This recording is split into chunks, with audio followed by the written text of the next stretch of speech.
Entre la amenaza de una recesión global y la transformación digital, el presente nos exige demostrar los aprendizajes generados en los últimos años, las lecciones aprendidas en los últimos años. El sector energético hasta la industria automotriz, no son pocas las empresas que demuestran que están a la altura de ese cambio. Su secreto no es una cuestión financiera, no es una cuestión de tamaño, ni tampoco es una cuestión de suerte. Su secreto es mucho más una cuestión del factor humano. Son las 12:30 en Buenos Aires y las 17:30 en Madrid. Bienvenidos a Herederos del Cambio, yo soy Flavio Canila. Y yo soy Pablo Barassi. Nuevamente aquí en Herederos del Cambio con un invitado que ya es parte de la casa, Marcos Urarte. Marcos es CEO y presidente de Faros, uno de los think tanks de estrategia empresarial líderes en el mundo.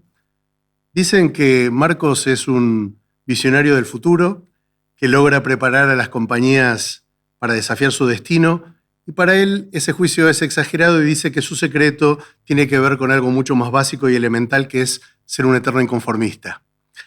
Así que hoy tenemos la suerte de tenerlo por segunda vez en Herederos del Cambio, en este caso aquí en Buenos Aires, y para entender cómo podemos guiar y cómo podemos generar mejores organizaciones y en un presente que exige, como nunca, ser activistas de ese inconformismo. Marcos, nuevamente, muy bienvenido.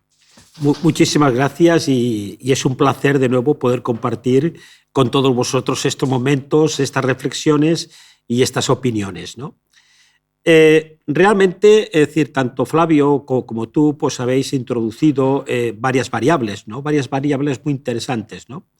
Una es realmente que yo creo que al final, es decir, la incertidumbre es decir, al final es algo que va a ser inevitable, siempre lo ha sido, pero hoy mucho más que nunca va a ser inevitable para enfrentarnos a los nuevos retos. A la hora de afrontar justamente ese reto, y más que nada a la hora de transformar su modelo de negocio, mientras tienen que gestionar el fantasma de una recesión global, de inflación, de precios energéticos que se desbocan. ¿Cómo los ves a los líderes de esas organizaciones? Realmente, Flavio, es un tema tremendamente complicado, ¿no? Tremendamente complicado porque yo siempre digo que creo que a veces sé lo que hay que hacer, pero en la inmensa mayoría de las ocasiones no sabría hacerlo. Es decir, con lo que realmente el poder, entre comillas, dar recomendaciones a personas que tienen que ejecutar, realmente a veces es complicado, ¿no? Realmente yo creo que ante los retos que nos enfrentamos, los líderes tienen que estar permanentemente cambiando de luces cortas a luces largas.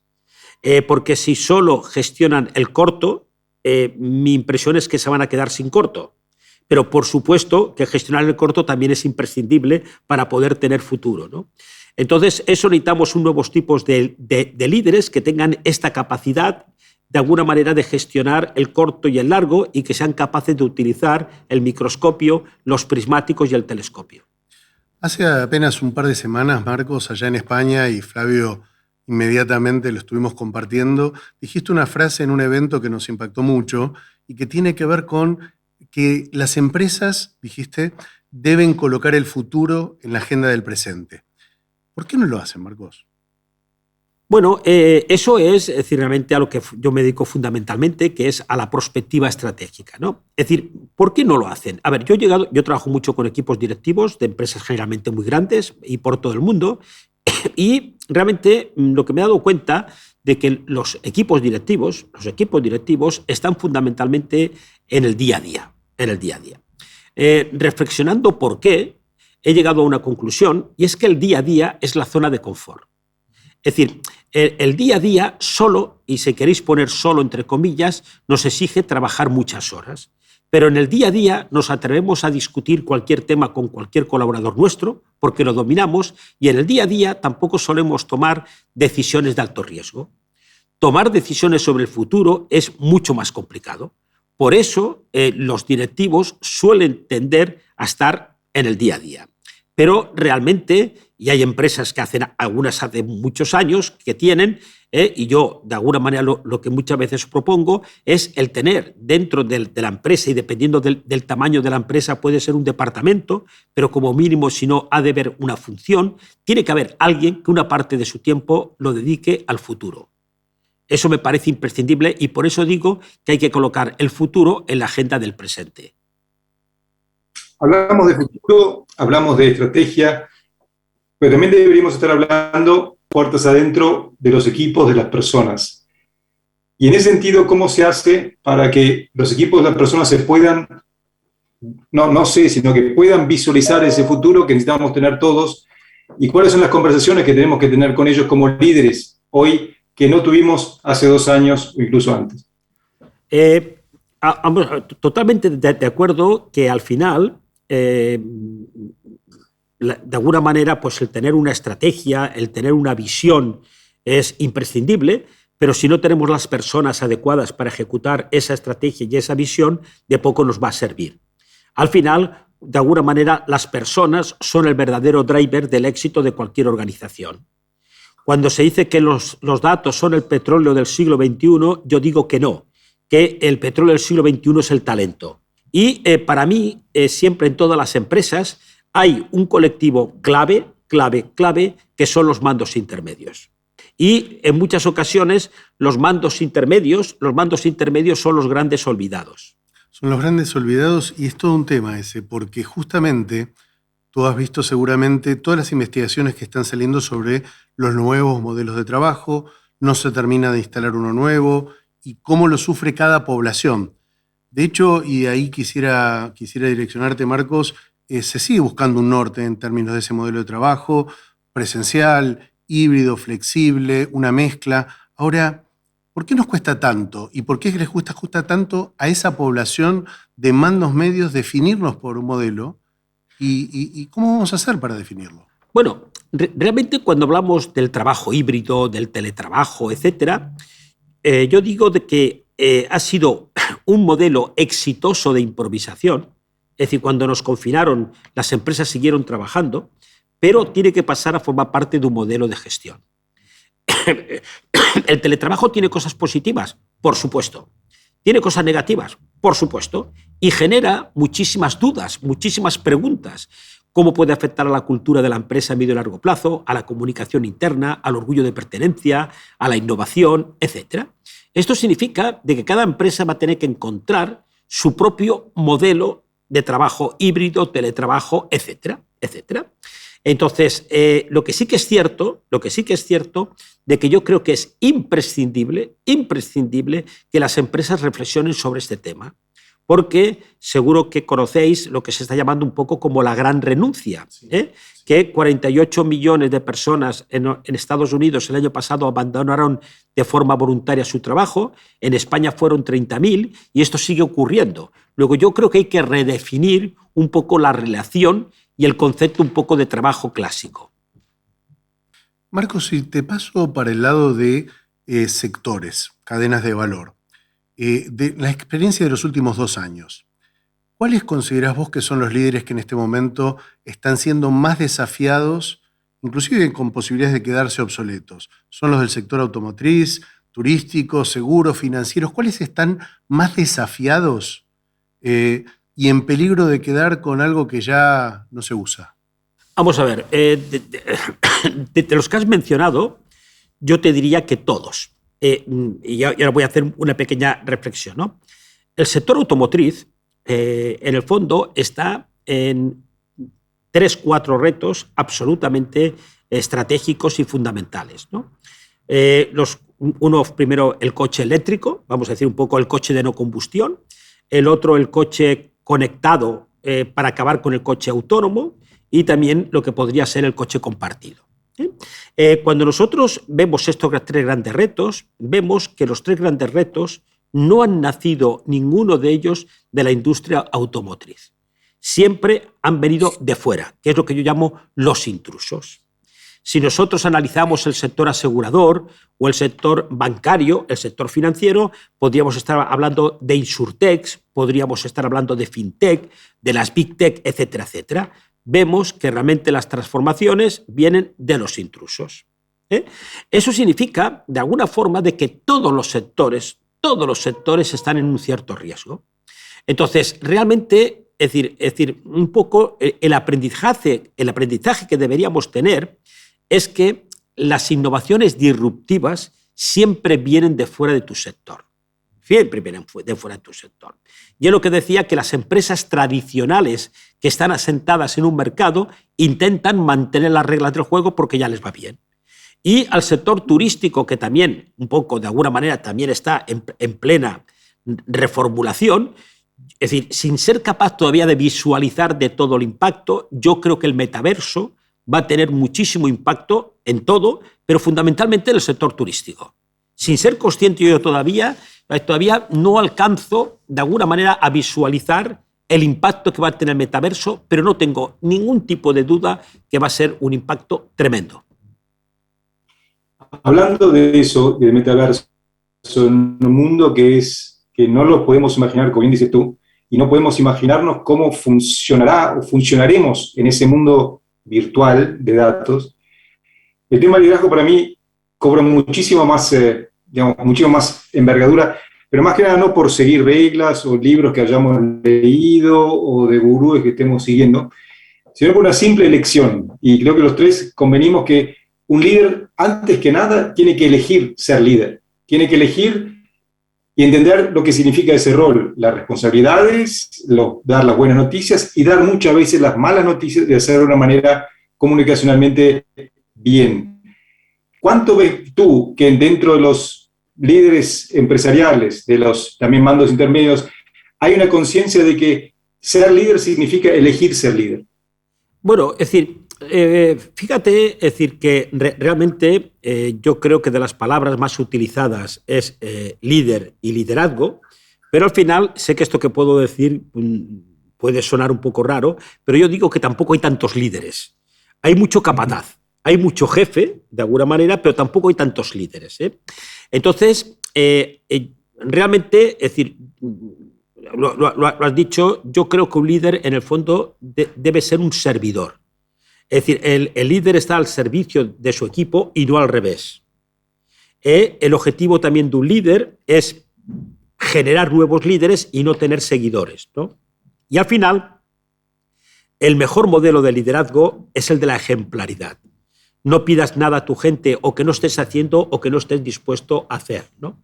Entonces, realmente, intentando un poco, pues, respecto a tu pregunta, por supuesto que de alguna manera, para ser un líder, primero tienes que tomar la decisión de querer ser un líder y también ser capaz de entender, de alguna manera, todas las servidumbres que significa de verdad ser un líder. Porque realmente, es decir, creemos que un líder es como una superwoman, un superman, pero independientemente, este tipo de líderes también pueden tener su kriptonita, que es la arrogancia, el egoísmo y la incoherencia. Y es lo que nunca solemos perdonar. Tú sabes bien, Marcos, que este es el primer momento en la historia donde hay 5 generaciones en las compañías. Todavía no se fueron los de más de 60, están llegando los de más de 18.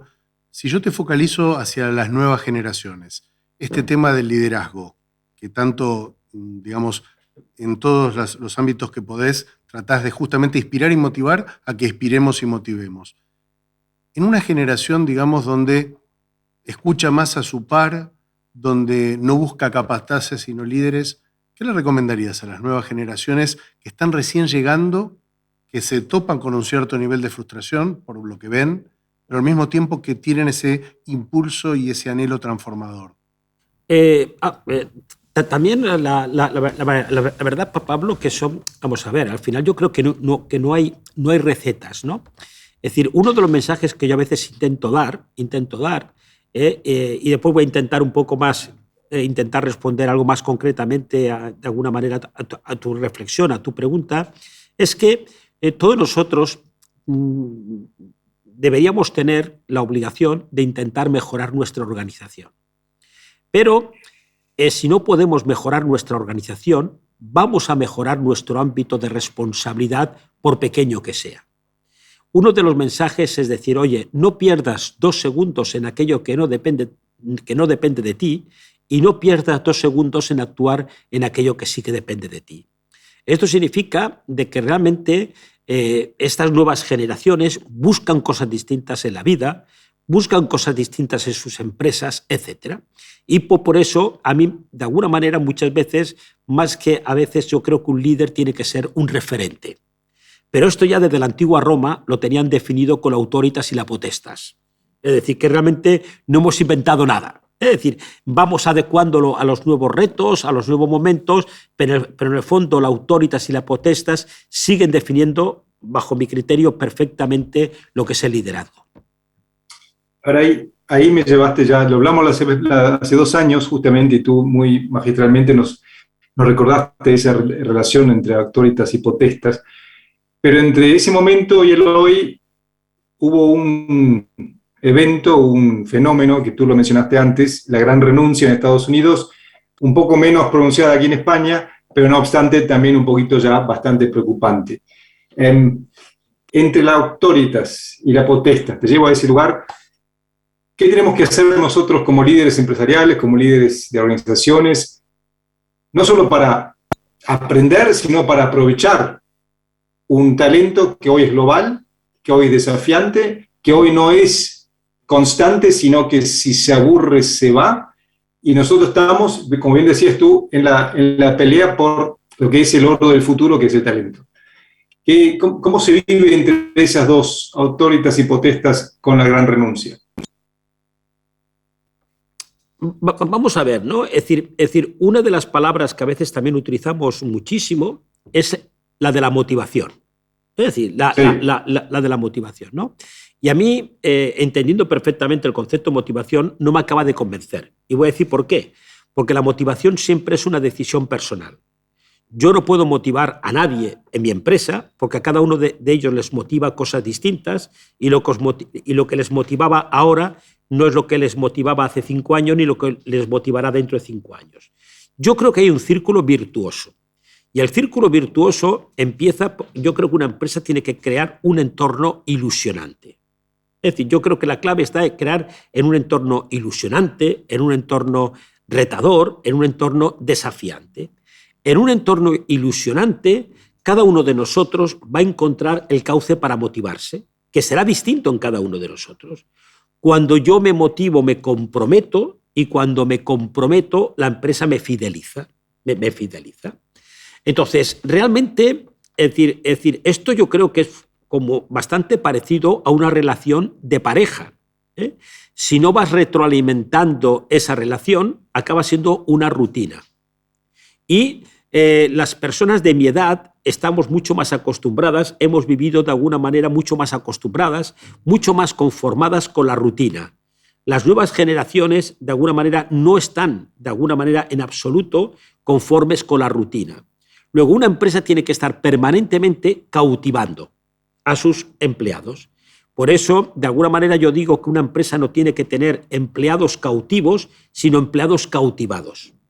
Entonces, esto es una labor. Y algo que también yo creo que es imprescindible, y creo que es una responsabilidad de los líderes a todos los niveles, el estar permanentemente monitoreando el estado emocional de sus equipos. Porque cuando se rompe el contrato emocional, hay una pérdida de talento. Eso significa de que las empresas incluso pueden perder talento sin que se les vaya nadie, que son las personas que han roto su contrato emocional. Perfecto, Marcos. Nuevamente, muchas gracias. Llegamos al final de esta edición de Herederos del Cambio. Y a ver, en comparación con lo que hicimos hace 2 años, yo me quedé hoy con una frase que para ti parecía ser que era lógica, pero para mí realmente me dejó un ajá. Y era que vos decías, la principal función de un líder, o de nosotros como líderes, es generar nuevos líderes y hacerlo cautivándolos. Así que muchas gracias por eso y ojalá que nos veamos muy pronto. Muchísimas gracias. Ya sabéis que estoy encantado de compartir ideas, reflexiones con vosotros. Muchísimas gracias, Marcos. Muchísimas gracias a todos los que nos acompañan hoy. Hemos tenido una reunión de lujo, así que, por favor, como siempre, abiertos a este espacio que está creado para pensar juntos el hoy, pero siempre, siempre mirando el mañana. Hasta la próxima edición de Herederos del Cambio.